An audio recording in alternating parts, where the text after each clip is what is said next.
क़िल्लाहि व अला आलिहि व अस्हाबिहि व औलियाए उम्मतिहि अजमाईन बिरहमतिका या अरहमर राहिमीन।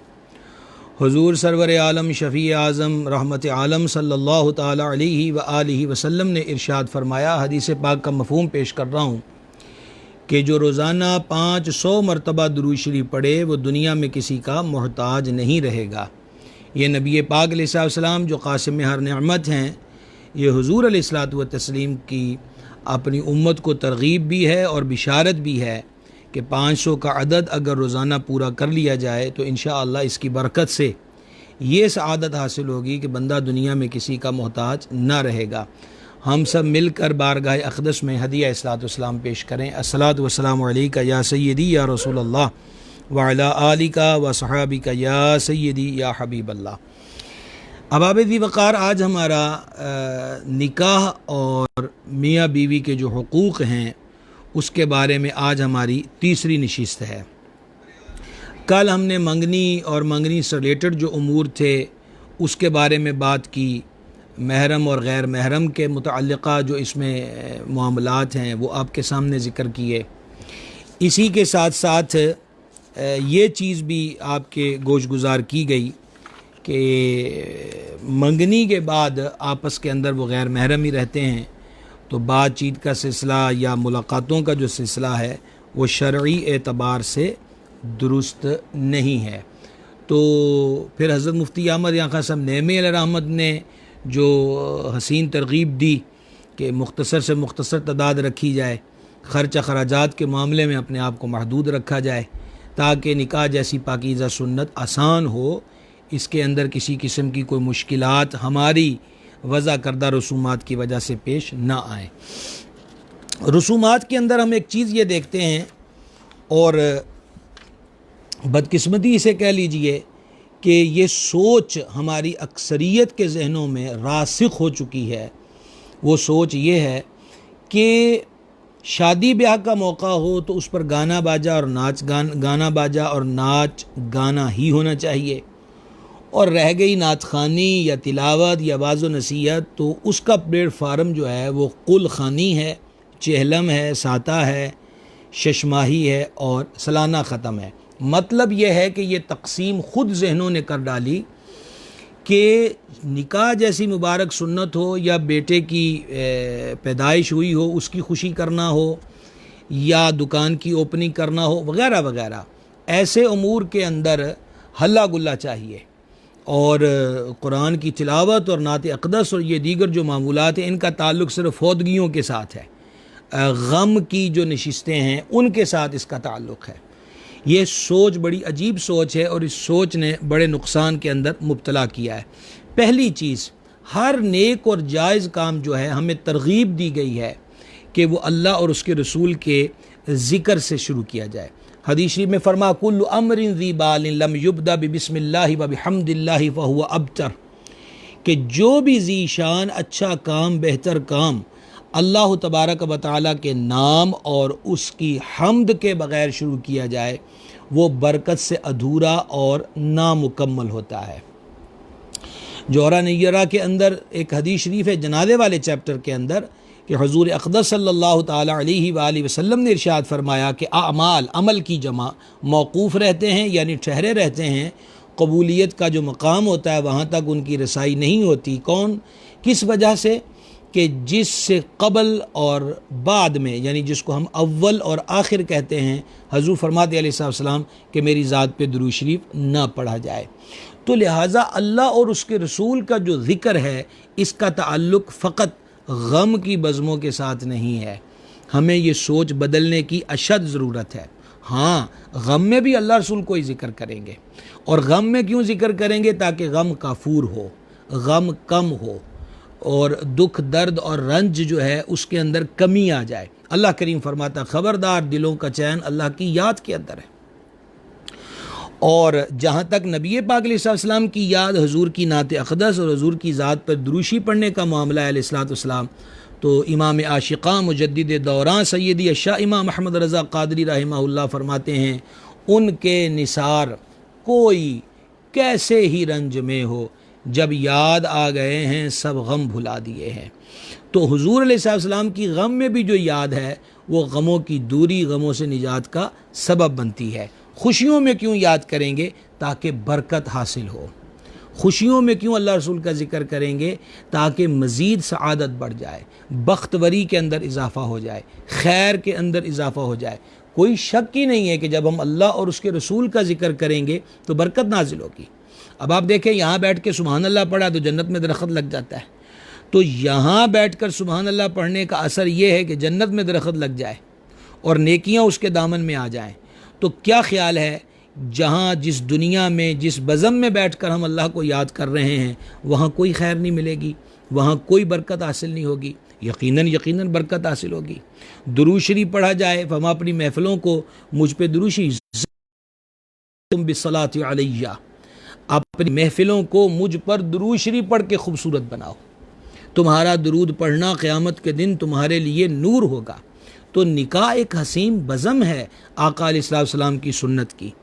तो जब ये इसका इनेकाद होगा तो इसकी खूबसूरती नाच गाने से नहीं है, इसकी खूबसूरती अल्लाह और उसके रसूल जल्ला जलालुहु व सल्लल्लाहु ताला अलैहि व आलिहि वसल्लम की मुबारक ज़ातों के साथ रिलेटेड है, उनके ज़िक्र और याद के साथ वाबस्ता है। जहाँ तक ताल्लुक़ नाच गाने का है, बड़ी अजीब होशरुबा बात है। ख़ुसूसन मेहंदी की रस्म को ले लीजिए। कल आपने सुना कि जो मंगनी है, हज़रत मुफ्ती अहमद याक़ूब साहब नईमी अलैहि रहमत ने लिखा कि फ़ारसी और अरबी ज़ुबान में तो इसका कहीं लफ्ज़ भी नहीं मिलता, जितने ये अल्फाज मिलते हैं वो हिंदी ज़बान के अंदर मिलते हैं। तो खैर, मंगनी की शरई हैसियत कल बयान कर दी गई कि ये निकाह का वादा है, तो जायज़ हदूद में रहकर की जाएँ, जो कल बयान हुई है, तो इसमें कोई हर्ज नहीं है। अब इससे आगे बढ़िए। मेहंदी जो है उसके अंदर एक तो सबसे पहले मेहंदी को ले लिया जाए कि इसकी शरई हैसियत मर्द और औरत के लिए क्या है। औरतों के लिए जो मेहंदी है वो हाथों पे लगाएं, पाँव पे लगाएं, उनके लिए बिल्कुल जायज़ है, बल्कि बाज़ रिवायात के अंदर औरतों के लिए इसकी तरगीब भी इरशाद फरमाई गई। जहाँ तक ताल्लुक़ मर्द का है तो बहुत सारी चीज़ें हैं, लिबास के एतबार से, वज़ाकता के एतबार से, कि जिनमें मर्द और औरत के अंदर फ़र्क रखा गया। मिसाल के तौर पर जुल्फ़ों को ले लीजिए। नबी पाक अलैहिस्सलाम की सुन्नत मुबारक है और अहदीस के अंदर, कुतुब सियर के अंदर सरकार अलैहिस्सलाम की जुल्फ़ हाय अंबरी का जो कद्दो कामत है उसके बारे में जो रिवायात हैं, एक ये कि कान की आधी लो तक हजूर जुल्फ़े रखते, कभी जुल्फ़ मुबारक जो है वो कान की पूरी लो तक आती, और फिर कभी जुल्फ़ों की दराजगी का आलम ये होता कि मुबारक शानों के बोसे लेती वो जुल्फ़ें। तेल की बूंदें बालों से टपकती नहीं रज़ा, सुबह आरिज़ पे लुटाते हैं सितारे गेसू। तो इसकी जो हद है कि मर्द कंधों तक बाल रखेगा, इसके नीचे उसको बाल रखने की इजाज़त नहीं, क्योंकि इसमें फिर औरतों की मुशाबहत पाई जाएगी। मर्द को मर्दानी वज़ा में रहना चाहिए, औरत को जनानी वज़ा के अंदर रहना चाहिए। हदीस शरीफ में लानत फरमाई उस मर्द पर जो जनानी वज़ा इख्तियार करे, और उस औरत पर जो मर्दानी वज़ा जो है वो उसको इख्तियार करे। तो लिहाजा ये एक आप कह लीजिए जिन्स के एतबार से फ़र्क रखे गए हैं, और हमारे यहाँ वो कहते हैं कि बस जिन्सों का इख्तिलात हो जाए और ही शी का जो फ़र्क है वो मिट जाए और मिक्सिंग का जो चक्कर है वो चल जाए। तो मर्द को अपनी हमीयत और अपनी शान और अपनी जो गैरत है उसको मलहूज़ रखना चाहिए। मेहंदी जो है वो औरतों के लिए के हाथों पर लगाए, मर्दों को इसकी मुमानअत है। बल्कि हदीस शरीफ में ये मज़मून है कि मदीना आलिया मुनव्वरा ज़ादहल्लाहु शरफ़म व तकरीमम व ताज़ीमा में एक मुखन्नस यानी हिजड़े ने अपने हाथों पर मेहंदी लगाई। नबी पाक साहिब लौलाक अलैहिस्सलातु व तस्लीम ने उसको शहर बदर करने का हुक्म इरशाद फरमाया। एक मुखन्नस को अपने हाथों पर मेहंदी लगाने की इजाज़त नहीं है, तो मर्द को हाथों पर मेहंदी लगाने की इजाज़त कैसे होगी? दाढ़ी शरीफ में मेहंदी लगा सकता है सुर्ख, सर के बालों में वो मेहंदी लगा सकता है, इसकी इजाज़त है। अच्छा, अब आज के जदीद दौर में भी अगर कोई तकादा करे कि मैंने तो फ़लाँ चीज़ के लिए फ़लाँ इलाज मुआलजे की जितनी इस दौर में सहूलतें दस्तयाब हैं, और आज से सदियों पीछे चले जाएं तो ऐसी सहूलतें दस्तयाब नहीं थीं।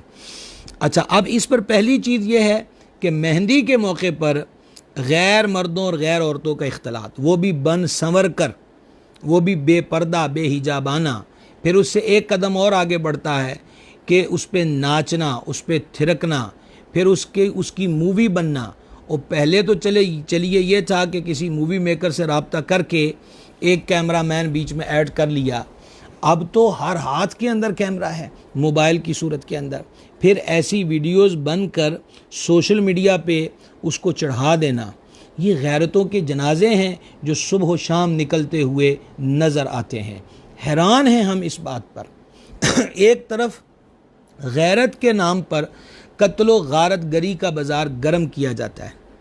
इसने हमारे घर की औरत को छेड़ा है, इसने ताका झानी की हुई है, इसने यूं कर दिया, इसने वो कर दिया। एक तरफ उस उन्वान पर लोगों के टुकड़े किए जा रहे हैं, गले काटे जा रहे हैं, सीनों में गोलियां उतारी जा रही हैं, और दूसरी तरफ खुशी का उन्वान देकर शादी के रूप के अंदर वही काम अपने हाथों से किया जा रहा है कि घर की बहू बेटियों को बेपर्दा गैर मर्दों के सामने, और वो भी बनने संवरने की सूरत में जाहिर किया जा रहा है। हैरानगी का आलम यह है कि गैरत इस वक्त कहाँ पर्दा नशीन हो जाती है। दूसरी चीज़ गाना, ये जो गाना है इसके मुताल्लिक़ आप एक दो हदीस मुबारक समात फरमाइएगा। ये पहली हदीस शरीफ मैं आपके गोश गुजार कर रहा हूँ।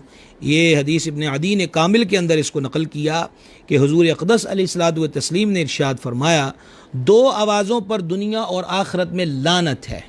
नंबर एक, नेमत के वक़्त बाजा। नंबर दो, मुसीबत के वक़्त चिल्लाना। वही बात कि खुशी के मौके पर बाजा बजाना, ऐसी आवाज़ पर फरमा लानत है। और दूसरा कि गम की कैफियत को फौतगी हो गई है या खुदा न खासा को दीगर को नुकसान हो गया है, तो उस पर इस आवाज़ के अंदर चिल्लाना, रुखसारों को पीटना, बालों को खोल देना, और हमारे पंजाबी में कहते हैं कीरने डालना, और इसको उर्दू के अंदर बोलते हैं बैन डालना। तो फरमाया कि इन दो आवाज़ों पर लानत है। आप खुद सोचिए कि इब्तिदा के अंदर ही लानत समेटी जा रही है, बरकत कहाँ हासिल होगी। और निगाह इंसाफ के साथ देखा जाए तो जिस कसरत के साथ अब शादियां हो रही हैं, कितनी शादियां हैं जो तकमील के मरहले में एक मुद्दत तक रहती हैं। कहीं घरेलू नाचाकियाँ हैं, कहीं सास बहू की आपस में नहीं बढ़ रही, कहीं बहू और नंदों की आपस के अंदर नहीं बढ़ रही, कहीं मियाँ और बीवी की आपस में नहीं बन रही। तो गौर किया जाए तो कहीं यही असबाब तो नहीं है कि उस निकाह जैसी पाकीज़ा सुन्नत की इब्तिदा पर वो काम, वो अमाल इख्तियार किए गए जो अल्लाह रसूल की नाराज़गी का सबब हैं और माआज़ अल्लाह लानत समेटने का सबब बनते हैं। तो याद रखिए कि लानत जब बरसती है तो खैर रुखसत हो जाती है। लानत का बरसना ही इस बात का इजहार है कि अब खैर सलामती का यहाँ पर कोई तसव्वुर नहीं है। तौबा करनी चाहिए अल्लाह तबारक व तआला की बारगाह के अंदर कि अगर इन अमूर को इख्तियार करके अपने शादी ब्याह के निकाह जैसी पाकीज़ा सुन्नत में इन चीज़ों की गिरा लगाई गई है तो तौबा करनी चाहिए, ताकि वो जो मामलात बिगड़े हुए हैं वो इस्लाह की तरफ आ जाएं, तसहीह की तरफ आ जाएं। इमाम जलालुद्दीन सयूती शाफ़ी रहमहुल्लाह नकल फरमाते हैं कि गाने बाजे से अपने आप को बचाओ, ये उन्होंने इसको नकल किया है कि ये शहवत को उभारते और गैरत को बर्बाद करते हैं, और ये शराब के कायम मकाम हैं, और इनमें नशे की सी तासीर है। आप देखिए कि गाने बाजे में पहली चीज़ शहवत को उभारते हैं। अब हमारे यहाँ एक और राग अलापा जाता है, मौसीकी रूह की ग़िज़ा है।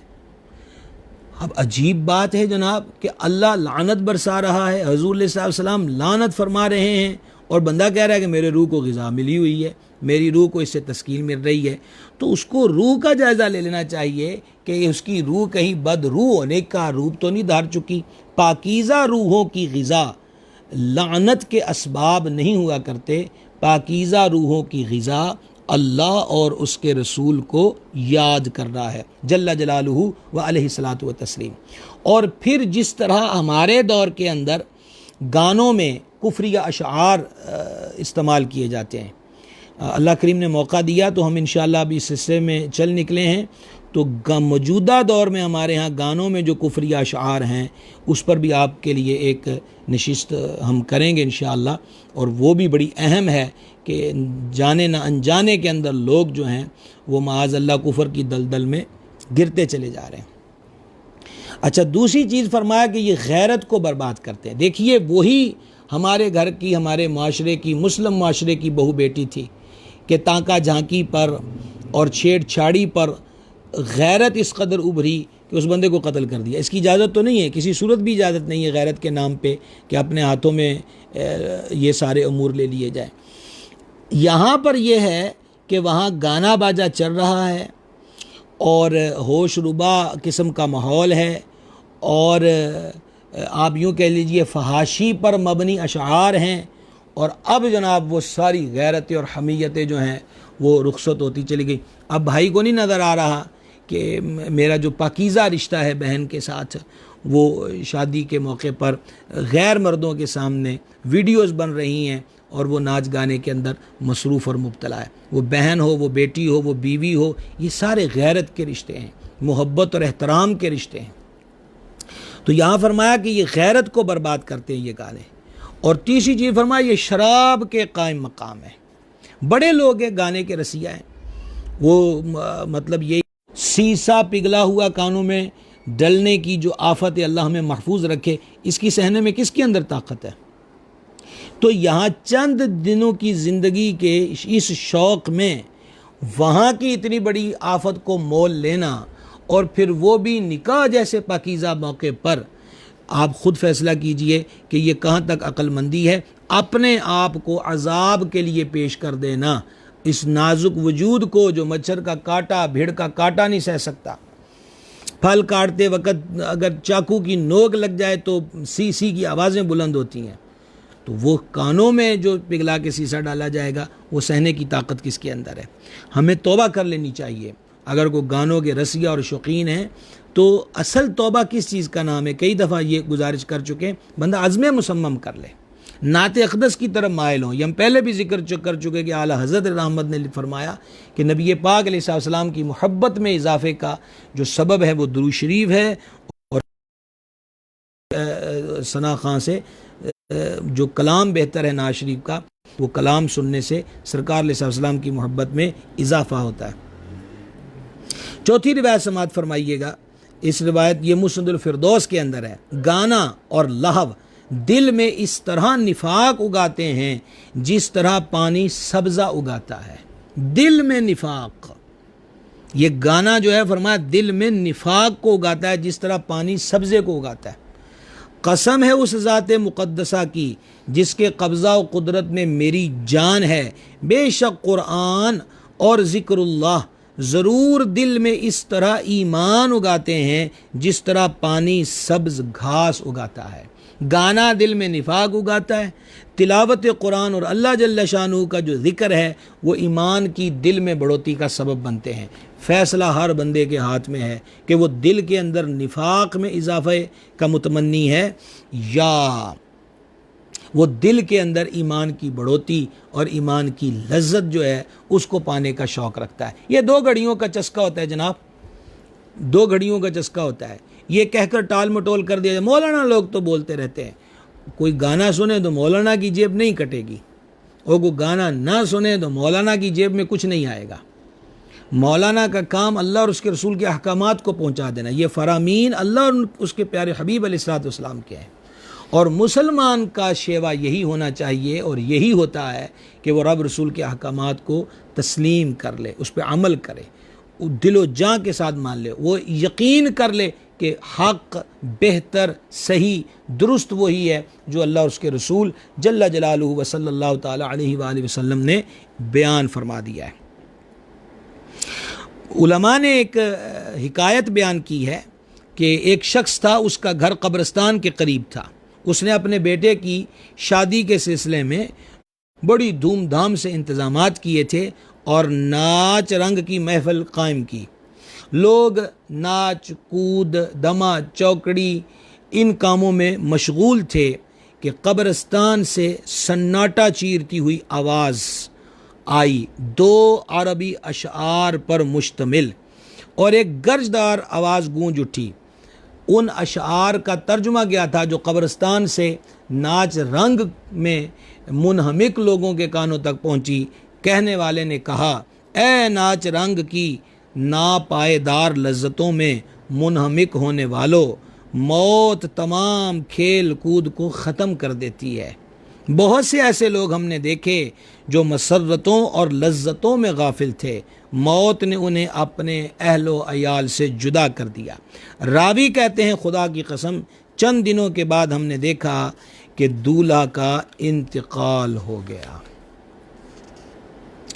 दूसरा काम इस मौके पर जो किया जाता है वो आतिशबाजी है, और अब तो आतिशबाजी से भी 4 कदम आगे बढ़कर हवाई फायरिंग है।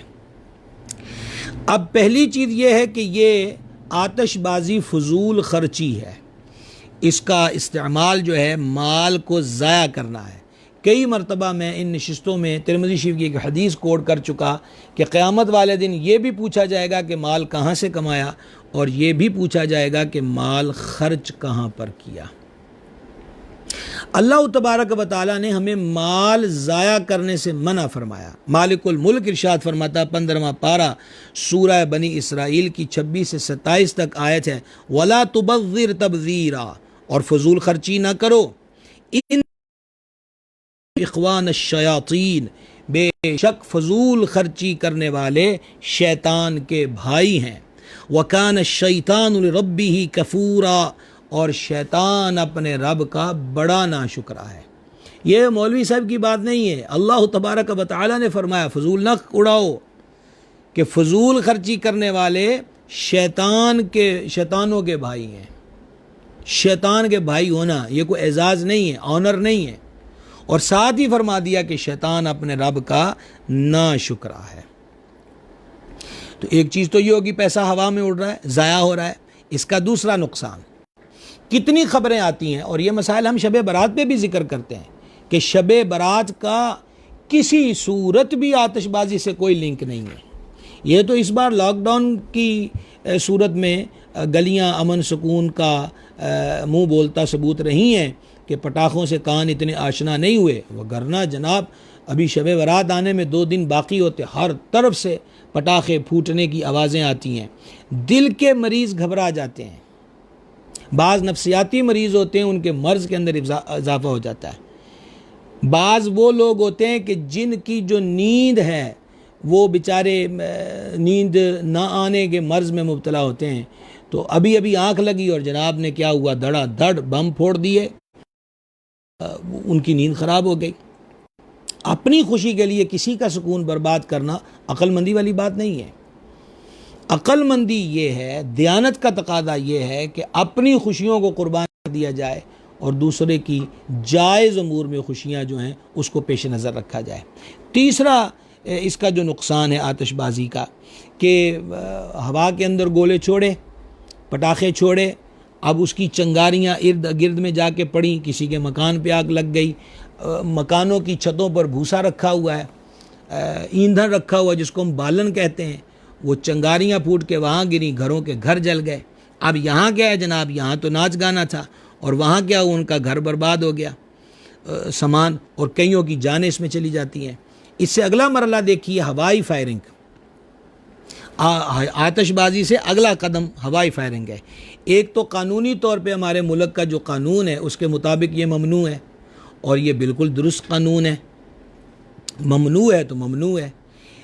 लेकिन ये चीज़ भी मैं नहीं बना के बता रहा, आप जितने सुनने वाले हैं आप में से अक्सरियत इस बात को जानती है, और ये वीडियोस सोशल मीडिया पर, फेसबुक पर, यूट्यूब पर भरी पड़ी हैं कि हवाई फायरिंग की। और उस वक़्त क्या होता है जी, जोश बंदे के दिमाग पे हावी होता है। उस वक़्त क्या होती है कि एक दूसरे से मतलब अपनी बढ़ोती, अपनी नामवरी, अपना टौर टप्पा दूसरे पे डालना होता है। और जब बंदा वो कहते हैं ना, कौवा चला हंस की चाल और अपनी भी भूल गया, तो जब फिर कौवा हंस की चाल चलने की कोशिश करता है फिर अपनी चाल से भी जाता है। तो फिर इस हमा हमी के अंदर ये है कि फायरिंग करते वक्त ख्याल ही नहीं है कि जनाब ये इसके गोलियों का रुख किस समत है। और कितने मकामात पर हवाई फायरिंग की वजह से बारात में या मेहंदी में शरीक लोगों की लाशें जो हैं वो वहाँ से उठी हैं। नंबर 2, फिर इस पे माज़अल्लाह शराब नोशी। हदीस शरीफ में है कि शराब पीने वाले जो हैं क़यामत वाले दिन जहन्नम के अंदर जहन्नमियों के ज़ख्मों से जो पीप निकलता होगा वो खोलता हुआ पीप उनको पीने को दिया जाएगा। और जब वो उसको अपने होठों के करीब प्याले को लाएंगे तो चेहरे का गोशे झड़ के उसके अंदर पड़ जाएगा। और जब उस खोलते पीप को पिएंगे तो फिर अंदर की अंतड़ियाँ कट के अंदर का सारा गोश्त कट के पेशाब के रास्ते से खारिज हो जाएगा। वहाँ क्या था? धूम धड़क्का। वहाँ क्या था? 2 घड़ी का टौर टप्पा। और दूसरी तरफ क्या सहना पड़ गया जो कि हम सह नहीं सकते। तो शराब नोशी चल गई, लानत यहाँ भी कमा ली, अल्लाह रसूल को यहाँ भी नाराज़ कर दिया। आप देखते चले जाइए, अभी निकाह की दहलीज पे कदम नहीं रखा, कितने अमूर रब रसूल को नाराज़ कर दिया। बस नूसत तो तरीक़ों में रख छोड़ी, महीनों में रख दी जनाब के बेड़ा गर्क हो जाएगा। अगर फलाने महीने में निकाह कर लिया तबाह हो जाएंगे, फलानी तारीख पे निकाह रख दिया तो बस कुछ नहीं बचेगा। ये अमूर जो हैं इनकी तरफ तवज्जो कौन करेगा, इनकी तरफ ध्यान कौन देगा? तो हमाकत जो होती है जनाब, वो हमाकत का नशा चंद घड़ियों का होता है, लेकिन हमाकत का बुरा असर सारी ज़िंदगी पे बसा औक़ात मुरतब हो जाता है। और फिर कफ़े हसरत मलने का क्या फ़ायदा होता है? कोई इसका फ़ायदा हासिल नहीं होता। ये जो मुसलमानों को तकलीफ़ देना हवाई फायरिंग के ज़रिए, आतिशबाजी के ज़रिए मुसलमान को अजियत देना, हम इंशाल्लाह इस पर भी एक सिलसिला आगे आपके गोश गुजार करेंगे कि ये जो जुल्म होता है दूसरे पर, एक इंसान के दूसरे एक मुसलमान के दूसरे मुसलमान पे क्या हकूक़ है। और बल्कि इंशाअल्लाह ताला हम ये भी बताएंगे कि गैर मुस्लिमों के हकूक़ हमारे दीन के अंदर क्या है। ये जो लोगों ने दमा चौकड़ी लगाई हुई है और ठेकेदार बने फिरते हैं, दुनिया में अमन के दाई होने के झूठे दावेदार हैं, हम इंशाल्लाह कुरान और हदीस की रोशनी में एक दिन आपके सामने ज़िक्र करेंगे कि दीन इस्लाम ने गैर मुस्लिमों के हकूक़ मुकर्रर किए हैं और वो हकूक़ क्या हैं। आप सुनेंगे तो हैरान रह जाएंगे, बहुत से कानों के लिए नए होंगे। कसूर हमारा है, आना गुलिस्तान में तुम्ही ने छोड़ दिया, वगरना फूलों में खुशबू अब भी है। तो हदीस पाक सुन लीजिए कि जानो माल किसी मुसलमान का जो है उसको नुकसान पहुँचाना, उसको अजियत देना कितना भयानक जुर्म है। हजूर अक़दस अलैहिस्सलातु व तस्लीम ने फरमाया, हदीस सही मुस्लिम के अंदर है, कुल्लुल मुस्लिमी अलल मुस्लिम हरामुन, फरमाया कि हर मुसलमान का दमुहु व मालुहु व इर्दुहु, हर मुसलमान का खून, माल और इज़्ज़त दूसरे मुसलमान पर हराम है। उसका माल, उसकी इज़्ज़त, उसका खून दूसरे मुसलमान पे हराम।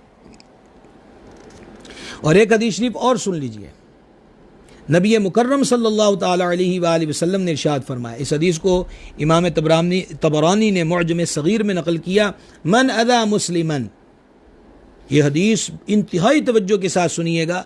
हजूर फरमाते हैं अलैहिस्सलातु व तस्लीम कि जिसने किसी मुसलमान को तकलीफ़ पहुँचाई, फ़क़द आदानी, यकीनन उसने मुझे तकलीफ़ पहुँचाई। वमन आदानी, और जिसने मुझे तकलीफ़ पहुँचाई, फ़क़द अज़ल्लाह अज़्ज़ा व जल्ला, बेशक उसने अल्लाह तबारक व तआला को तकलीफ़ पहुँचाई। लोगों का शौक़ रह गया, दूसरों को तकलीफ़ें पहुँचाई क्या ठाट हो गया जनाब, क्या पर्सनैलिटी हो गई, कुछ भी नहीं। ईज़ाए मुस्लिम का सबब नहीं बनना चाहिए, अज़ियत का सबब नहीं बनना चाहिए। आगे बढ़ते हैं जनाब, इसी के अंदर अच्छा, फिर वो जो मेहंदी की बात हम जिस पे ये डिस्कस हो रही थी, उसमें आतिशबाजी भी है, रत जगह भी है, डांडिया खेला जा रहा है, नाच गाना हो रहा है, वीडियोस बन रही हैं, ये सारी चीज़ें हम जिक्र कर चुके। उसके अंदर एक और आगे मामला आ गया। अच्छा, अब मेहंदी की रस्म जो है, रस्म नहीं छोड़ेंगे। पिछले वक्तों में दूल्हे के हाथों पर मेहंदी बाकायदा लगाते थे, लेकिन अब क्या होता है, अंदाज़ा करें कि जिस काम के लिए इतना नुकसान किया, पैसा ज़ाया किया, वक़्त ज़ाया किया, शराब नोशी हुई, आतिशबाजी हुई, हवाई फायरिंग हुई, गाना बाजा हुआ और बाद इससे कदम बढ़ के हिजड़े नचाए, फिर कोई इससे भी आगे बढ़ के अपनी नामवरी और अपना वो कहते हैं हमारा जो है, उन्होंने क्या किया, तवाइफों को रखा और फिर वहाँ जो होशरुबा हरकात अमान वल हफीज़ सारा कुछ किया। किस लिए किया? रस्म हिना, मेहंदी की रस्म के लिए। चलिए आइए अब देखिए उस रस्म हिना का अंजाम क्या हुआ कि अब दूल्हा मियाँ को मेहंदी लगाना है तो क्या करेंगे जी, उसके हाथ पर पिछले कुछ वक्तों में चले जाएं तो अब पैसे रख दे, 10 रुपये का नोट। हमारा उस वक्त 10 रुपये का नोट भी बड़े साइज़ का होता था। बाज़ जनाब और दयालु होते हैं, वो 100 रुपये का नोट रखेंगे, 5000 वाले भी होंगे। तो वो जनाब अब उस पर क्या रखा हुआ, अब क्या जी, थोड़ी थोड़ी मेहंदी चम्मच के साथ लगाई जा रही। अच्छा नोट नहीं रखा तो टिशू रख देंगे। अब टिशू रखा तो फिर वो चम्मच से उठा उठा के थोड़ी थोड़ी मेहंदी उस टिशू पर। दूल्हे का हाथ, बोले नहीं नहीं नहीं हाथ पे नहीं, उसकी कल शादी है तो फिर वो अच्छा नहीं लगेगा। आप अंदाज़ा कीजिए कहीं हम फ़िक्र शहूर के एतबार से यतीम तो नहीं हो गए कि जिसके लिए इतना कुछ किया था लगाई वो फिर नहीं, लेकिन एक बाजार गर्म कर दिया गुनाहों का, हाथ पे नहीं लगाई, टिशू पे ऊपर रख दी कि रस्म होनी चाहिए, अल्लाह रसूल नाराज़ हो जाए, रस्म होनी चाहिए, लोगों को तकलीफ पहुंचेगी हो जाए कोई मसला नहीं, रस्म अदा होनी चाहिए। क्या बनेगा, अंजाम कार क्या होगा? मेहंदी फिर उसके हाथ पे नहीं लगी। अच्छा मैं को तरगीब नहीं दे रहा खुदा ना खास्ता कि इतना कुछ किया है तो ये काम भी कर लो, मैं तो इसकी ममानियत आपके सामने बयान कर रहा हूँ। मेहंदी फिर नहीं उसके हाथ पे लगी और ये तूफ़ान बदतमीज़ी जो था ये अलग से कायम कर दिया। सोचिए, ये सोचने की बातें हैं। इन चीज़ों ने हमें बहुत पीछे धकेल दिया है। नामवरी के चक्कर में हम बड़े बेनाम होते चले जा रहे हैं और बेनाम भी होते जा रहे हैं, बेवक़्त भी होते चले जा रहे हैं। हमें गौर करना चाहिए। अच्छा फिर इसके अंदर एक रस्म होती है माइयों उबटन। दूल्हा को जर्द रंग के कपड़े पहनाकर और उधर दुल्हन वाले दुल्हन को जर्द रंग के कपड़े पहना के, उसके अंदर ये होता है कि दूल्हा को वालिदा है या बहन है ये मिलकर या मासियाँ हैं तो उबटन लगाते हैं और उधर दुल्हन को उसकी सहेलियाँ वगैरह या रिश्तेदार बीबियाँ जो हैं वो ये उबटन वगैरह मलती हैं। तो इसके बारे में सदरुल शरिया बदरुल तरीक़ा सैयदी मुफ्ती मोहम्मद अमजद अली आज़मी रहमत फरमाते हैं कि दूल्हा दुल्हन को बुटना यानी उबटन लगाना, माइयों बिठाना जायज़ है, इनमें कोई हरज नहीं। और हज़रत मुफ्ती अहमद याक़ा साहब नईमी अलैहि रहमत फरमाते हैं शादी से पहले दूल्हा और दुल्हन को जो उबटन मला जाता है जिसमें खुशबू और सफाई वाली चीज़ें होती हैं, ये बिला कराहत जायज़ है कि ये साबुन की तरह जिस्म की सफाई और नरमी के लिए है, लेकिन ये इसी हद के अंदर रहकर जायज़ था। अब ये है कि जो कज़नों का उन्वान, कज़न के रिश्ते का उन्वान जो हमारे अंदर आ घुसा है कि बस जनाब कोई इसमें किसी शजरा नसब की ज़रूरत ही नहीं, ये कौन है, ये कज़न होते हैं जी, ये कौन होते हैं जी, ये कज़न होते हैं। तो ये जो कज़नों के चक्कर में है कि दूल्हा साहब बैठे हैं और कज़नें आ रही हैं, अब वो उसको उबटन मलेंगी, ये बात आप कल सुन चुके कि सर में लोहे की कील किसी के ठोक दी जाए वो बेहतर है इससे कि कोई गैर औरत को छुए। तो अब गैर औरत को मर्द छुए तो ये भी ममनू है, गैर औरत गैर मर्द के को छुए, ये आप कल अंगूठी पहनाने के मसले के ज़िमन में सुन चुके हैं, ये भी ममनू है। तो उसकी महरम जो है माँ मल रही है उसके, और वो जो सितर का लिहाज होता है नाफ के नीचे से लेकर दोनों घुटनों समेत मर्द के लिए सितर औरत है, वो पूरी उसका लिहाज रखते हुए है, तो उसकी जो महरम है वो ये करें तो बिल्कुल जायज़ है। और ऐसे ही वहाँ पर भी उसकी सहेलियाँ वगैरह जो दुल्हन की हैं या मासियाँ चाचियाँ ताइयाँ फूफियाँ, ये वो उनको लगाएं तो ये बिल्कुल जायज़ है। बाकी जो निज़ाम आपकी खिदमत में अर्ज़ किया जा चुका है ये आप सुन ही रहे हैं कि ये दुरुस्त नहीं है कि गैर महरमों के चक्कर में भी ये सिलसिला चलाया जाए। अच्छा शादी की रसूमात में एक रस्म जो है वो एक है जूता छुपाई, जूता लुकाई, और एक रस्म है सुरमा लगाई, और एक रस्म है दूध पिलाई। जूता छुपाई में क्या है कि दूल्हा मियाँ गए हैं अपने ससुरालियों के यहाँ, तो अब उसका जूता छुपा दिया जाएगा, और फिर क्या है जनाब के उसकी जो दुल्हन है उसकी बहनें मुतालबा करेंगी। और एक और रस्म भी है, वो घुटना पकड़ाई, गोडा फड़ना, वो भी है। अच्छा, तो अब वो जूते का मुतालबा करेगा तो ये पैसे का मुतालबा करेंगे। एक दूसरा ये कि दूल्हा रुखसत हुआ चाहता है, तो उसके अंदर ये है कि जब बारात रवाना होने लगती है तो दूल्हे की भाभी, जो हमारे यहाँ मुरव्वज है, दूल्हे की भाभी जो है वो उसकी आंख में सुरमा डालेंगे, और सुरमा डालकर फिर उससे पैसे का मुतालबा होगा। अब यहाँ एक कबाहत मौजूद है, सुरमा लगाना सुन्नत है। अच्छा, हजूर पुर नूर अलैहिस्सलाम की ज़ात पाक पे कुर्बान जाएं कि पिछली किताबों में भी ये मनकूल था कि सैयद आलम अलैहिस्सलाम की चश्मान अक़दस में कुदरती सुरमा मौजूद होगा, और था। सरकार करीम सल्लल्लाहु ताला अलैहि वसल्लम ने इसके बावजूद सुरमा लगाया ताकि उम्मत को सुन्नत नसीब हो जाए। रात को लगाना चाहिए आँख में सुरमा। इससे ये होता है कि दिन भर के जो मैल कुचैल होता है वो सुरमा उसको जमा करके साइडों से निकाल देता, आँखों की सफाई का सबब है। अहदीस में इसमत सुरमा लगाने की तारीफ बयान हुई।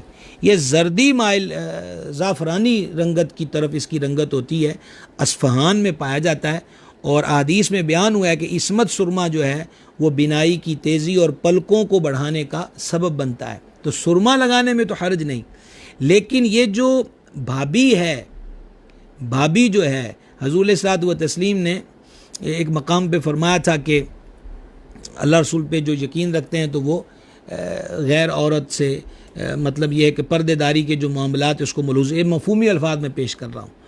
तो किसी साहिब ने अर्ज़ की, हुज़ूर देवर से भी पर्दा? तो जाने आलम अलैहिस्सलाम ने फरमाया, देवर तो मौत है, मौत। ये सरकार अलैहिस्सलाम का फरमान है, किसी मौलवी साहब की बात नहीं है। फरमाया देवर तो मौत है। आला हज़रत अज़ीमुल बरकत फरमाते हैं, अजनबी जवान औरत को जवान मर्द के हाथ पाँव छूना जायज़ नहीं, अगरचे वो मर्द उस औरत का पीर ही क्यों ना हो। ये फतावा रज़विया की 22वीं जिल्द में आला हज़रत का तफसीली फतवा मौजूद है। अच्छा, ये जो अगली आ गई रस्म दूध पिलाई की, एक हो गई जूता छुपाई, दूसरी होगी सुरमा लगाई, तीसरी हो गई घुटना पकड़ाई, चौथी होगी दूध पिलाई। एक मोटा असूल जो बयान कर चुके हैं, गैर महरम ही है, इनसे पर्दा पर्दा है, और यह अहकामात अल्लाह और उसके रसूल जल्ला जलालुहु व सल्लल्लाहु ताला अलैहि व सल्लम ने इरशाद फरमाए हैं। यहाँ इन रस्मों में जो एक बड़ा काबिल तवज्जो पहलू है वो है पैसे का मुतालबा और पैसे की अदायगी। ये एक अहम तरीन बात है। उलमा इकराम ने इसके बारे में जो फतावा नकल किए हैं, मैं उनका खुलासा आपके सामने पेश करना चाहता हूँ कि सुरमा डाला, लाइए इतने पैसे, और रास्ता रोकने की भी रस्म भी होती है कि दूल्हा जब इंटर हो रहा होता है पहली बार, तो उस घर की औरतें कपड़ा चादर दुपट्टा पकड़ के उसका रास्ता रोकती, इस पर भी जनाब वसूली होगी। अच्छा, तो पैसा देने वाला उसने दूध पिलाई पे दिया, सुरमा डालने पर दिया, और एक और रस्म मुझे बात करते करते याद आ गई, बाग जो होती है जैसे घोड़े की होती है, पहले घोड़ों पर बैठते थे, अब तो गाड़ियाँ हैं लेकिन घोड़े गए, बाग पकड़ाई नहीं ख़त्म हुई। जैसे मेहंदी नहीं लगानी लेकिन मेहंदी की रस्म होगी, इस पर भी पैसे लेंगे जनाब, दूध पिलाई पर भी पैसे लेंगे। तो उलमा इकराम फरमाते हैं कि अगर पैसे देने वाला दिल से राज़ी ना हो बल्कि मजबूरन दे रहा हो, या उसको मालूम है कि अगर मैंने पैसे ना दिए तो लोगों की तरफ से ताना जनी का सामना करना पड़ेगा, तो इससे बचने के लिए वो देता है, तो इन सूरतों में उनको पैसे लेना जायज़ नहीं। हाँ, देने वाले को अपनी इज्जत बचाने के लिए देना जायज़ है, उनको लेना जायज़ नहीं है। ये बात गौर से सुन लीजिए, रज़ामंदी से नहीं दे रहे, खुशी से नहीं दे रहे। और भला कौन है जनाब जो अपनी जेब हल्की खुशी से करके आ जाए और पैसे झाड़ के आ जाए, होंगे भी, लेकिन उनको लेना जायज़ नहीं है। और इसको डर है जनाब के पहले दिन ही हम उस घर के अंदर कदम रंजा हुए हैं और फिर ज़िल्लतें समेट कर आएंगे और फिर गुड्डियाँ चढ़ेंगी और फिर तालियाँ बजेंगी और अफसाने घड़े जाएंगे। तो भाई इज़्ज़त बचाने में ये है कि इनको पैसे दे दे। तो अब इसको अपनी इज़्ज़त बचाने के लिए, हुर्मत मुस्लिम बड़ी चीज़ है, अपनी इज़्ज़त बचाने के लिए इसको देने की इजाज़त है। और अगर देने वाला अपनी दिली रज़ामंदी और खुशी से दे तो इस सूरत में लेना जायज़ है। दिली रज़ामंदी और खुशी से दे तो इस तरह से लेना जायज़ है, और ये फिर गौर कर लेना चाहिए। और बाकी वही चीज़ जो आपके गोश गुजार कर चुके हैं कि जो निज़ाम है इसमें बेपर्दगी का और गैर महरमों वाला ये मलूज़ ख़ातर रहेगा। अजीब बात आप देखें, रात मेहंदी थी, हज़ारों लाखों उड़ा दिए। अब बारात है, लाखों लाख बाजे वालों पे उड़ा दिए। बाग पकड़ाई, सुरमा डलवाई, रास्ता रोकना, जूता छुपाना, दूध पिलाना, सुरमा लगाना, गोडा पकड़ना, इस पर भी एक जो था कसीर बेबहा पैसा बहा दिया। अब आया है असल काम, क्या चीज़? अन निकाह मिन सुन्नती। अब निकाह की मजलिस कायम होने लगी है। सब बैठ गए जनाब, मौलवी साहब तशरीफ़ लाए और मौलवी साहब ने पूछा दूल्हा वालों से, हाँ जी जनाब, हक़ महर कितना लिखना है? अब दूल्हा से पूछा, बोले अब्बा से पूछो। तो अब्बा जी जनाब अब शराफत का रोशन मीनार और दियानत और क्या कहिए कि पूरे का पूरा रंग तसव्वुफ़ अब उन पे छाया हुआ है वालिद गिरामी क़दर पर। तो वो अब मौलवी साहब को मौलवी साहब की रज़ामंदी पे छोड़ने का एक, आप यूँ कह लीजिए कि एक फूल खिलाते हैं। और वो क्या फरमाते हैं जनाब कि देखें जी, शरीयत में जितना हक़ महर है उतना ही होना चाहिए, शरीयत से तो बाहर नहीं ना हमने जाना। ये तो मौलवी साहब आप जानते ही हैं ना, हमने शरीयत से बाहर तो नहीं ना जाना। सुभान अल्लाह, कौन इस सादगी पे मर ना जाए। बड़े भोले भाले हैं, बड़े अल्लाह वाले हैं, रियाज बस आपको हम ही जानते हैं। रात शरीयत याद नहीं आई, बाजे वालों पे पैसा लुटाते शरीयत याद नहीं आई, इन रस्मों में पैसा बहाते शरीयत याद नहीं आई कि शरीयत क्या कह रही थी। अब हक़ महर आया तो हक़ महर कायम करते वक़्त हज़रात सूफिया को, बुज़ुर्गों को, अल्लाह वालों को शरीयत का हुक्म याद आ गया। और फिर ये जो मौलाना साहब हैं, तो जिस तरह का निज़ाम अब आइमा मसाजिद का है और जो हालतें अमूमन खुसूसन देहातों के अंदर भी होती हैं, तो वो तो मौलवी साहब को जब रखते हैं तो मैं तो हैरान हूँ कि रखने के अंदर जो मुर्दे हैं उनकी फहरिस्त भी मुरतब होती है कि हमारे जी इलाके के अंदर साल भर में इतने के निकाह हो जाते हैं, उससे इतनी आमदन होती है, इतनी की शरह फौदगियों की है, तो फौदगियों पे इतना आपका खाता खुल जाएगा, रजिस्टर ओपन हो जाएगा, और फिर जनाब वो पैसा शैसा आएगा, कुल पर आएगा, चहलम पर आएगा, 40 दिन तक रोटी आती रहेगी, फिर उसके बाद बर्तन शर्तन भी आएंगे।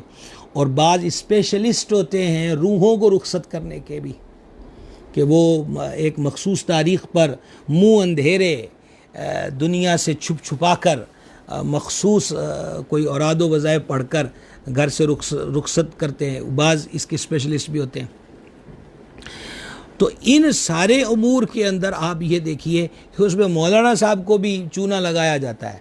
वो मौलाना साहब को बताया जाता है जनाब कि आप देख लें कि हक़ महर ज़रा हथौड़ा रखना है, क्योंकि हमने आपको भी कुछ पेश करना है, रजिस्टर की फ़ीस भी हमने भरनी है। आप देखें अल्लाह जल्ला शानहू ने हक़ महर के पैसे को, आज भी हमारा वक्त हो चुका है, मैं आज भी हक़ महर पर बात न कर सकूँगा, और कल हम इंशाल्लाह फिर बैठेंगे। तो जितने भी आप सुनते हैं बाद में भी सुनते रहेंगे। तो अब ये बल्कि जो हमारे 2 सिलसिले हो चुके हैं, तो कोई तकनीकी वजह से यूट्यूब पर जो हमारा चैनल है वाहिद टीवी के नाम से, अभी उस पर नहीं आई, अलबत्ता फ़ेसबुक पे तो मौजूद ही इन सारे पेजेस पे, जहाँ से आप इस वक्त गालिबन 4 जो पेज हमारे हैं उससे इस वक्त ये सिलसिला हमारे यहाँ शेयर किया जाता है। तो बुनियादी तौर पे तहरीक बज़्म सूफिया से एक मेरे ज़ाती आईडी है, और एक जो है वो मेरे ही नाम पर एक पेज बना हुआ है, और तीसरा बज़्म सूफिया का है, चौथा बज़्म सूफिया का है। तो किसी भी फोरम से आपको सुनने को मिले ज़रूर सुनिए, आगे से आगे पहुंचाइए। तो अल्लाह जल्ला शाअनहू ने हक़ महर के पैसे को हनीयम मरिया फरमाया, रश्ता बश्ता। लेकिन अब ये पैसा ज़्यादा नहीं होगा। अब हक़ महर में एक बड़ी हिकमत ये थी, बहुत बड़ी हिकमत इसके अंदर ये थी कि शौहर की वफ़ात के बाद, ये हक़ महर की दो किस्में ना, फ़ौरन देना या फिर उसकी वफ़ात पर उसके माल में से हक़ महर अदा करना। तो शौहर की वफ़ात के बाद जो बेवा है उसके पास इतनी अमाउंट हो, इतना माल हो कि जो उस पर अब क़यामत गिरी है, उसके सर की छत उठ गई उसके सर से, तो वो एक मुद्दत तक उस हक़ महर के पैसे से हालत बेवगी के अंदर अपनी ज़िंदगी के अय्याम को बेहतर तरीके से गुजार सके। लेकिन वो तो शुगर है, चवन्नियाँ ठनियाँ हमारे देश से उठ गई, वगरना 32 रुपये किसको भूले हैं और किसको भूल सकते हैं। और बाज़ लोग तो ये नहीं जी नहीं हमने ज़्यादा हक़ महर नहीं रखना, ये लड़की वाले कह रहे हैं नहीं जी नहीं कोई ऐसी बात नहीं, बस तुम आप थोड़ा सा लिख लें। और फिर इसके बाद 30 मार खां और मैदान में उतर आए। अब उन्होंने नया काम चला दिया, और वो क्या है कि मसलन एक बज के अगर 5000 का नोट ही मुकर्रर हो जाए हक़ महर का, तो अब वहाँ पर हजरात जो हैं वो अपनी अना और अपनी कुलाह का जो तुरला है उसको इतना ऊंचा रखने के मिजाज में हैं कि बोले जाओ जी ये 5000 पकड़ो और बस बच्ची को कह दो हाथ ला दो, वापस कर दो। ये मसला हम एक सवाल के जवाब में भी अर्ज़ कर चुके हैं। हक़ महर की मालकन औरत है, उसके माँ बाप का इस हक़ महर से कोई ताल्लुक़ नहीं, औरत के ससुराल का उस हक़ महर से कोई ताल्लुक़ नहीं, उसके चाचे तायों का उसकी मलकियत पे कोई हक़ नहीं है, ये हक़ औरत का है। और इसको इस रस्म में डाल दिया गया है कि बस हाथ लगा के वापस कर देना है।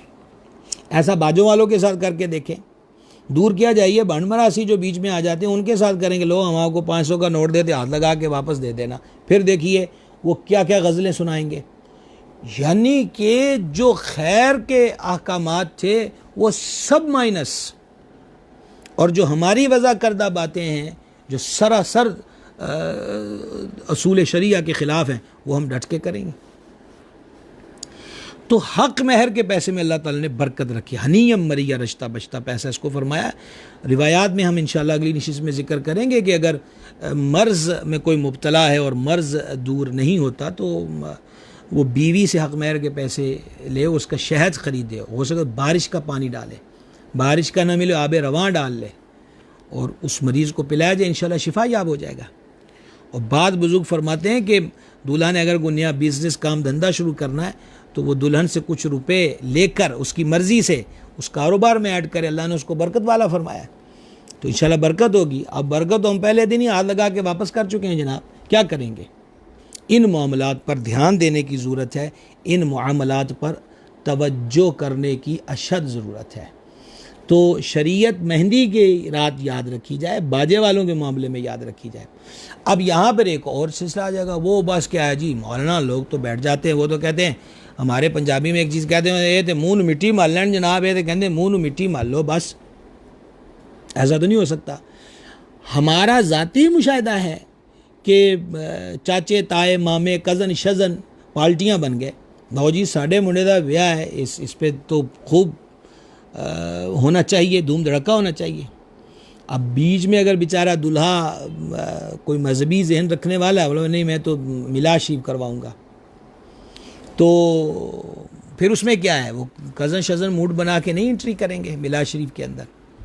करेंगे भी तो उनके चेहरों की अफसरदगियाँ बताती हैं कि कुछ लुट गया है, बड़ा नुकसान हो गया है, हम तो अपने घरों से चले थे कि हल्ला गुल्ला करेंगे। और फिर कुछ इससे कदम आगे बढ़ते ही हमारा मुशाहिदा है, तो उन्होंने कहा ठीक है अव्वल वक़्त आप मिलाद शरीफ कर लो, मौलाना लोग जब चले जाएंगे तो बाद में फिर हमारी टीमें मैदान में कूदेंगी, वो फिर नाच गाना करेंगी। या रब ये हालात हो चुके हैं हमारे, ये हालात हो चुके हैं हमारे। और फिर शिकवे करते हैं कि घरों में नचाकियाँ हैं, फिर शिकवे करते हैं कि घरों में ये नहीं है वो नहीं है। आने हम खुद नहीं खैर दे रहे, उसको खुद रुखसती की तरफ ला रहे। और फिर बाज़ कहते हैं मेरा चाचा नहीं मानता, ताया नहीं मानता, वो मेरे जी मामे दे मुंडे नहीं मानते, चाचे थे मैं तो मैं तो एक ही बात अक्सर अर्ज़ किया करता हूँ कि वो ये कह रहे हैं कि आपने नाच गाना ही करना है, आतिशबाजी ही करनी है, हिजड़ों को नचाना है, तवाइफ़ों को नचाना है, बोले हम नहीं मानेंगे अगर तुमने ऐसा नहीं करना। तो आपके पास भी एक बहुत बड़ी चीज़ मौजूद है, आप उनसे एक ही जवाब दीजिए कि मेरे सरकार नहीं मानते, जिनकी मैं सुन्नत अदा कर रहा हूँ मेरे हुजूर नहीं मानते, जिन्होंने क़ब्र में मुझ पे करम करना है वो नहीं मान रहे, जिन्होंने क़यामत के दिन मेरी शफ़ाअत फरमाना है और जिनकी शफ़ाअत की बरकत से मैंने जन्नत में जाना है वो नहीं मानते। रूठ दी है खुदाई तो रूठे, तेरा रिश्ता नबी से न टूटे, देख दीवाने प्यारे नबी के, इश्क है ये तमाशा नहीं है। कल जनाब इंशा अल्लाह ताला हमारा तकरीबन जो निकाह तक की बात थी वो तकरीबन हो चुकी है, अभी और कुछ मसाइल इसके बाकी हैं। कल इंशाअल्लाह अज़्ज़ा वजल एक तो औलाद की तरबियत के हवाले से हमारे असलाफ अपनी बेटियों को रुखसत करते वक्त क्या कहते थे, कल मैं ये भी आपके गोश गुजार करूँगा। और दूसरा, औरत के मर्द के ऊपर क्या हकूक़ हैं, ये कल का पहला हिस्सा होगा कुरानी आयात से इंशाअल्लाह, और हदीस भी बयान होगी। और फिर इससे अगली जो परसों हमारी नशिस्त होगी वो कुरानी आयात और हदीस की रूह से हम बताएंगे इंशाअल्लाह कि मर्द के औरत पर क्या हकूक़ है। और ये जो मैंने अर्ज़ किया कि हम ये ज़िक्र करेंगे कि औरत के मर्द के ज़िम्मे क्या हकूक़ हैं, ये कल हम बयान करेंगे। मैं आप सब हजरात को, हमारे सिलसिले से जुड़े हजरात को गुजारिश करना चाहता हूँ कि मेरा जिस्म मेरी मर्ज़ी के उन्वान से जो भयानक तसव्वुर हमारे वतन अज़ीज़ के अंदर भी दिया तो, और ये बावर कराने की कोशिश की गई कि इस्लामी तालीमात को कैद व बंधन का नाम है, तो कल वाला सिलसिला ना सिर्फ ये कि आप ख़ुद सुने बल्कि अपने दोस्त अहबाब तक इसका लिंक जो है जिनके पास नहीं है, अभी हमारे पास काफ़ी लोग इससे जुड़े हुए हैं अल्हम्दुलिल्लाह, तो उन तक भी ये पहुँचाएँ। और कल बाकायमी होश व हवास होकर आप ये सिलसिला ज़रूर सुने, इंशाअल्लाह आपको नज़र आएगा और आप महसूस करेंगे कि ये जो आवाज़ें उठ रही हैं ये आवाज़ें क्या कह रही हैं और अल्लाह का कुरान क्या फ़रमाता है, और इससे मज़ीद दीन इस्लाम की मोहब्बत और अहमियत और हमें इस पर फ़ख्र व नाज होगा इंशाअल्लाह कि अल्हम्दुलिल्लाह हम मुसलमान हैं। जी सवालात आप बयान करें जी आज के। हुज़ैफ़ा साहब का सवाल है, जुमा के दिन जो इंतज़ामिया सिक्योरिटी की ड्यूटी सर अंजाम दे रही होती है, उनकी अक्सर नमाज जुमा रह जाती है, जुमा की जमात रह जाती है, तो फिर वो जमात कैसे अदा करें?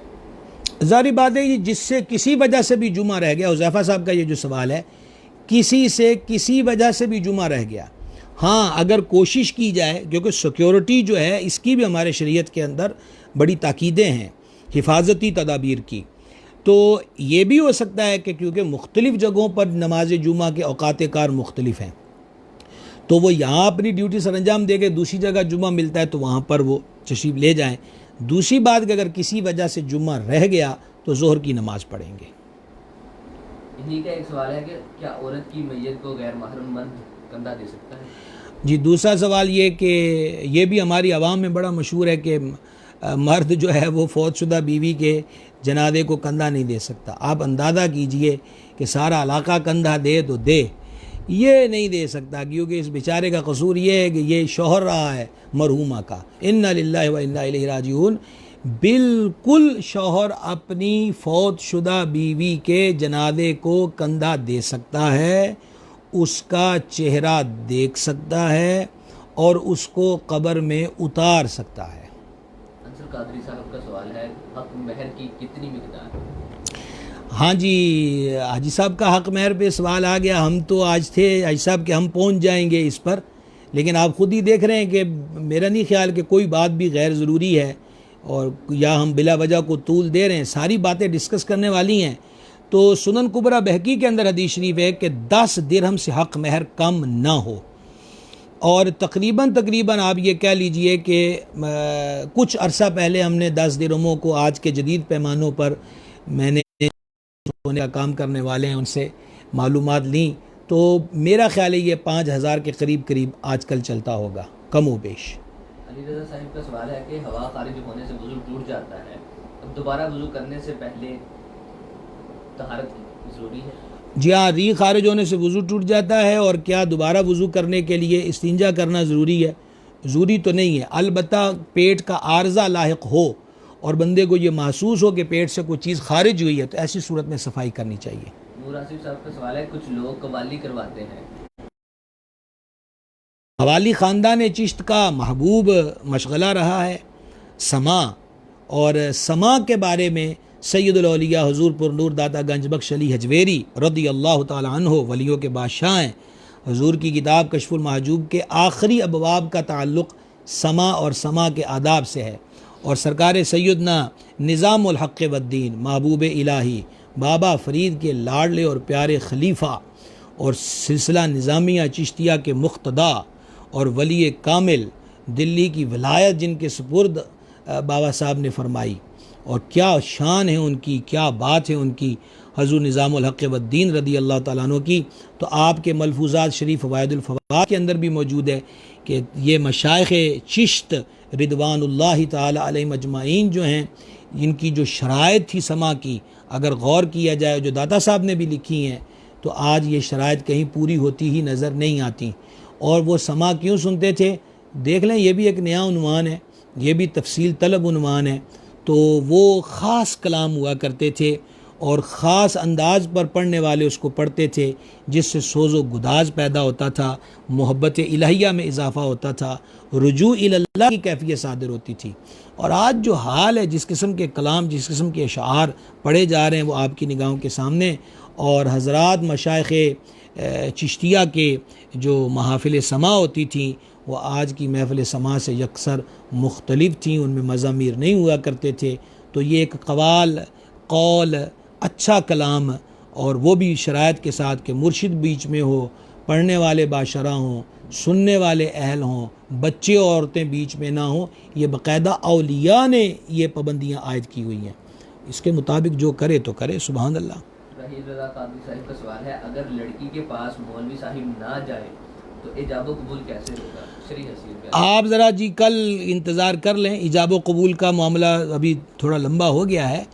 तो आसान सी बात ही आपकी खिदमत में अर्ज़ करें कि बालिगा जो है, ज़ाहिर बात बालिगा का जो निकाह हो रहा है, तो उसका वली जो उसका बाप है, तो उसका जो बाप है तो वही उसको कहते कि बेटी मैं जो फ़लाँ बिन फ़लाँ है, इतना हक़ महर उन्होंने तय किया है, तो मैं तुम्हें उसके निकाह में दे रहा हूँ। तो वो भी ये पढ़वा के जाकर फिर मर्दों में मौलवी साहब उसको कलमे पढ़ा दें, इधर बाप इसको कलमा शरीफ पढ़ा दे, तो इसमें निकाह हो जाएगा।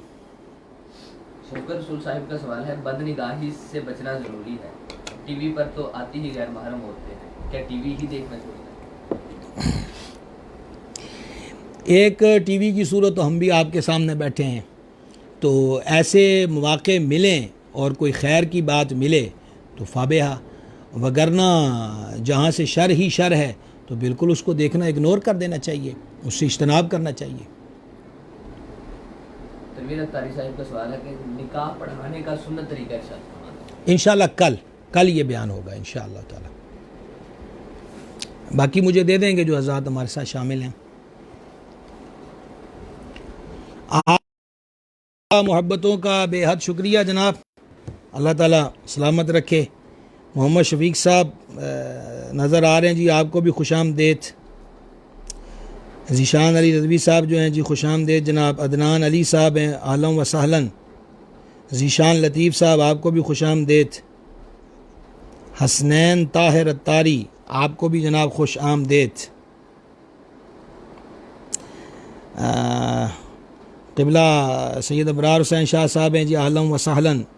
अब्दुल सत्तार अत्तारी साहब हैं जी, खुश आमदेद। मियाँ सलीम साहब, मियाँ मोहसन अली साहब, महमून अत्तारी साहब, नूर आसफ साहब, ताहिर फ़िरोज़ी साहब, अब आप सब हजरात को खुश आमदेद जनाब। नूर आसफ साहब सलाम कह रहे हैं जी, वालेकुम अस्सलाम। सरफराज तूर साहब हैं जी, वालेकुम अस्सलाम रहमतुल्लाह। अल्लाह ताला आप सबको सलामत रखे जी। अली रज़ा साहब दुआ दे रहे हैं जी, आमीन आमीन व इय्याका। महमून अत्तारी साहब का सलाम आया जी, वालेकुम अस्सलाम रहमतुल्लाह। राशिद शफीक साहब हैं जी, खुश आमदेद, बड़ी मोहब्बत जनाब, फूलों से नवाज रहे हैं आप। अब्दुल सत्तार भाई दुआ दे रहे हैं जी, बड़ी मोहब्बत आपकी जनाब। बाबर हुसैन साहब सलाम कह रहे हैं जी, वालेकुम अस्सलाम रहमतुल्लाह। राना अब्दुल कादिर जोया साहब हैं जी, अल्लाह आपको खुश रखे जनाब, सलामत रखे। मोहम्मद इकराम अकरम खुश आमदेद जनाब, आपकी मोहब्बत।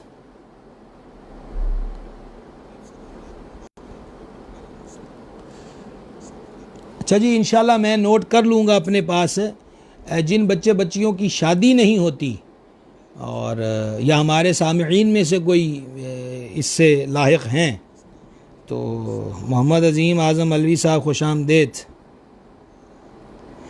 तो कल इंशाअल्लाह ताला नुस्खा जो है, अमल आप कह लें, अमल कल इंशाअल्लाह ये भी आपको बताया जाएगा इंशाअल्लाह, वो नोट कर लीजिएगा कल इंशाअल्लाह। अल्लाह ताला सबको सलामत रखे। आपकी मोहब्बतों का, आपके इस मिल बैठने का, साथ रहने का बहुत शुक्रिया। मालिक करीम हमारे हालों पे करम फरमाए। अबू बकर अमीन साहब जी सलाम कह रहे हैं, अलैकुम अस्सलाम रहमतुल्लाह। दुआ देने वालों का भी भला हो जनाब, अल्लाह आप सबको भी सलामत और खुश रखे। अच्छा माशाल्लाह, डेरा इस्माइल ख़ान वाले भी आ गए हैं जी, इकराम साहब खुश आमदेद जनाब।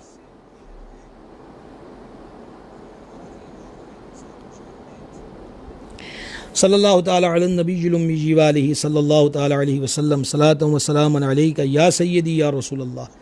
बंदा नवाज हमारी हाज़िरी कबूल फरमा, हमारे गुनाहों को माफ़ फरमा, ख़ताओं से दरगुज़र फरमा, हमारे मशाइख़ किराम के दरजात बुलंद फरमा, हमारे माँ बाप पे रहमत फरमा, हमारे माँ बाप पे करम फरमा, तमाम मुसलमान मर्दों, तमाम मुसलमान औरतों की बख्शिश फरमा, दुनिया और आखिरत बेहतर कर दे, दुनिया और आखिरत के शर से बचा ले, बंदगी की तौफ़ीक़ दे। मेरे मालिक, मेरे मौला, तुझे वास्ता शाह अरब व अजम का, हमारे ज़ाहिर व बातिन को नेक और एक कर दे, ज़ाहिर व बातिन को नेक और एक कर दे, ज़ाहिर व बातिन को नेक और एक कर दे। खुलूस अता फरमा, माह रमज़ान की बरक़ात अता फरमा, रोज़े रखने, तरावी पढ़ने, तिलावत कुरान का शरफ़ हम सब को नसीब फरमा। उम्मत मुस्लिमा की खैर फरमा, वतन अज़ीज़ की खैर फरमा।